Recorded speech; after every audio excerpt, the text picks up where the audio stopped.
విపుల శాస్త్రజ్ఞాని వేదాంత వేద్యుడు బ్రహ్మ తేజ వదన భాసితుండు సత్య శాంత రూప సద్గురుమూర్తిని శ్రీ ప్రబోధ గురుని చేరి కొల్తూ అమృతంబు వంటి ఆత్మబోధన దృష్టి శిష్యగణము పైన చిందజేసి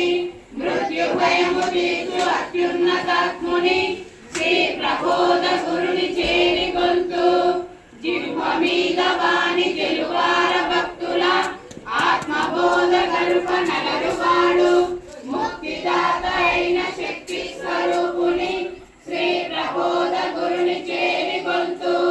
కోటి జన్మలందు కూడిన కర్మల జ్ఞాన ఖడ్గమిచ్చి నరుక నేర్ప దివ్య బోధ చేయు దివిశారదుడైన శ్రీ ప్రబోధ గురుని చేరి కొల్తూ పాపభారమగని పాపంగా తలపోసి జన్మమెత్తినట్టి సాధుమూర్తి కర్మరహితుడైన కరుణా సముద్రుని శ్రీ ప్రబోధ గురుని చేరి కొల్తూ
రంగు రూపు